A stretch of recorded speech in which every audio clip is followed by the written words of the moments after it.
Assalamualaikum warahmatullahi wabarakatuh. Okey, kita teruskan pembelajaran bab 4 lukisan berskala. Okey, bahagian 4 part 4, melukis lukisan berskala bagi suatu objek. So hari ni kita nak belajar nak melukis lukisan berskala bagi satu objek ataupun kita nak melukis objek bila diberikan lukisan berskala. Okey, jom kita teruskan. Okay, ini standard pembelajaran hari ini, melukis lukisan berskala bagi suatu objek dan sebaliknya. Okey, kita tengok. Okey, lukisan berskala boleh dilukis dengan 3 cara. Yang pertama, menggunakan kertas grid yang sama saiz bagi skala yang berlainan. Okey, maksudnya petak-petak semua sama saiz, cuma skala diberi berlainan. Yang kedua, kita boleh menggunakan kertas grid yang berlainan saiz. Contohnya, ada kertas grid yang petak dia 1 cm, ada yang 1.5 cm, ada yang 0.5 cm. Okey, yang ketiga, melukis di atas kertas kosong mengikut skala yang diberi. Okey. Okey, seterusnya. Okey, kita tengok yang ni. Okey, skala yang kita sudah belajar, nak dapatkan skala, ukuran lukisan berskala dengan ukuran objek. Ingat ya, lukisan berskala di atas, objek di bawah. Okey, skala kita mestilah 1 nisbah dengan n. Ataupun kita jumpa 1 nisbah 1 per n. Mesti 1 dekat depan. Okey, dengan keadaan n ni 1, 2, 3 dan seterusnya. Okey, kita tengok yang pertama. Kalau n kita kurang daripada 1, contoh kat sini 1 nisbah 1 per 2. Maksudnya n ni, ini n n yang selepas dia ni. So n kita adalah 1 per 2. Maksudnya lukisan berskala lebih besar daripada objek. Ini objek sebenar. Okey, ini objek sebenar. Okey, ini objek sebenar. Panjang sisi, contoh kita tengok panjang sisi yang ni 2 cm untuk objek sebenar. Tapi untuk lukisan berskala, dia mesti lebih besar. Kalau awak tengok kat sini 1 per 2, kita tengok sini 2. Maksudnya dia besar 2 kali ganda. Kalau dekat sini 2, dekat sini 4. Kalau dekat sini 1, dekat sini 2. Kita darab 2 lah. Okey, faham?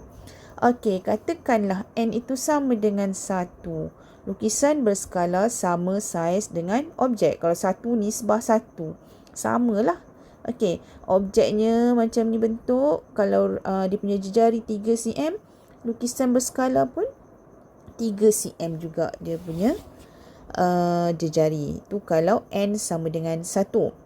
Okey, kalau n lebih daripada 1, contohnya 1 nisbah 2, 1 nisbah 3. Okey, maksudnya lukisan berskala lebih kecil. Okey, lebih kecil daripada objek. Katakanlah objek kita ni, sisi dekat sini adalah 3.6 untuk objek. Kalau lukisan dia mesti kecil 2 kali ganda. Maksudnya kita bahagi 2 lah. Gitu, faham? Okey, katakanlah 1 nisbah 3. Okey, kalau kita ada objeknya sini contoh bentuk. Sini 9 cm. Okey, ni objek. Okey, ni objek. Macam mana kita nak lukis lukisan berskala dia? Okey, dia lebih kecil. Lebih kecil kalau kat sini 9. Macam mana nak dapat yang ni? 9 bahagi dengan 3. So, yang dekat sini dia jadi 3 cm. Okey, faham ke? Okey. Maksudnya dia berkurang 3 kali ganda. Tengok kepada nilai n. Okey, kalau yang ini n kurang daripada 1, dia lebih besar. Lukisan berskala tu lebih besar. Kalau dekat sini 1 per 2, dia lebih besar 2 kali ganda lah. Kalau 1 nisbah 1 per 4, dia lebih besar 4 kali ganda. Okey, faham? Okey, kita tengok ni contoh 9 dalam buku teks. Dia kata lukiskan lukisan berskala bagi bentuk PQRS di sebelah pada grid segi 4 sama dengan skala 1 nisbah 1 per 2. Okey, ini adalah objek kita. Okey, ini adalah objek kita. Ni objek. Okey. Objek kita PQRS.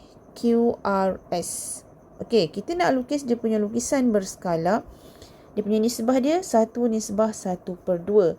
Sekarang N kita kurang daripada 1. Bila N kurang daripada 1, setiap sisi lukisan berskala ialah 2 kali ganda. Okey, sebab dia 1/2 maksudnya dia besar 2 kali ganda. Kalau dekat sini ada 3 petak untuk PQ, yang ni jadi 6 petak. Okey, faham? Dia besar 2 kali ganda. Okey, so kita lukislah. Kita lukislah ini 6. Okey, ni ada 1.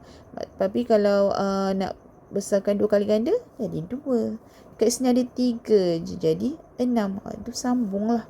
Okey, kan kita letak sini ada koma. Koma ni menunjukkan dia adalah lukisan berskala. Kalau objek, dia adalah huruf biasa je, dia tak ada koma kat atas dia. Okey, faham?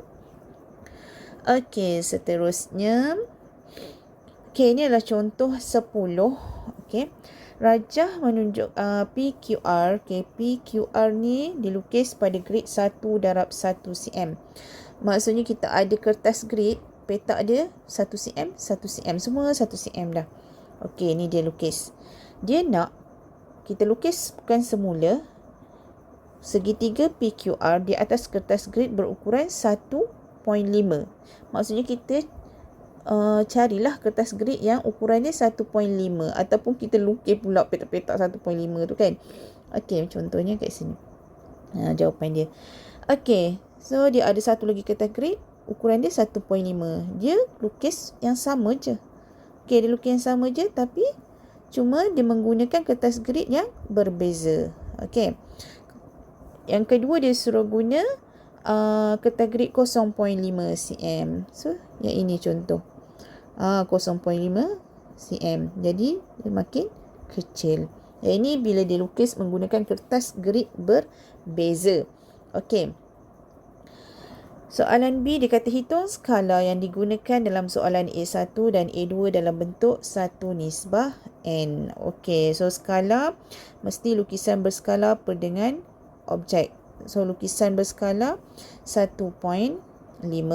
Objek yang sebenar tadi, kita punya kertas grid kita 1 cm. Jadinya 1.5 per dengan 1. Dia jadi 1.5 nisbah 1. Okey, tukarlah kepada pecahan. Dia akan jadi 1 nisbah 2/3. Okey, untuk yang B, 0.5 per dengan 1. Okey, 0.5 per nisbah 1. Tukar, dia jadi 1 dekat sini. 0.5 nak jadikan 1. Okey, bahagi dengan 0.5 kita akan dapat 1 nisbah 2. Okey, seterusnya. Kita nak tengok contoh 12. Okey, contoh 12. Okey, rajah di sebelah menunjukkan lukisan berskala. Ini dia dah bagi lukisan berskala. Okey. Macam mana kita nak tahu? Macam mana kita nak tahu dia adalah lukisan berskala bila ada koma? Dia ada koma kat atas ni menunjukkan dia lukisan berskala lah. Dia bukan objek. Okey, dia bagi awak lukisan berskala dilukis pada grid segi empat sama mengikut skala 1 nisbah 2. 1 nisbah 2, N kita lebih daripada 1. Kalau N lebih daripada 1, lukisan berskala kita lebih kecil. Maksudnya, ini lukisan ni dia lebih kecil daripada objek sebenar. So, soalan dia, lukiskan objek sebenar bagi P prime, Q prime, R prime, S prime, and T prime ni. Kita nak lukis dia punya objek. Yang ni dia lebih kecil lah sebenarnya. Kita nak lukis objek dia mesti lebih besar. Okey. So, skala yang digunakan ialah 1 nisbah 2, iaitu saiz lukisan berskala 2 kali lebih kecil daripada objek. Dia 2 kali lebih kecil daripada objek. Maka, setiap sisi objek sebenar ialah 2 kali lebih panjang daripada sisi lukisan berskala. Jadi, nak lukis dia punya objek kena lebih besar lah. Lebih besar berapa kali? Kalau kat sini 2, maksudnya lebih besar 2 kali. So, tengoklah, ambillah sisi-sisi yang senang dahulu. Ini ada 4 petak. So, kita lukislah 4 darab 2. Berapa petak kat sini? 8. Okey, semuanya 2 kali ganda. Okey, so akan dapatlah bentuk ni. Faham? Okey, so cikgu rasa itu sahaja untuk hari ini. Okey, lepas ni kita akan buat latihan. Okey, Assalamualaikum warahmatullahi wabarakatuh.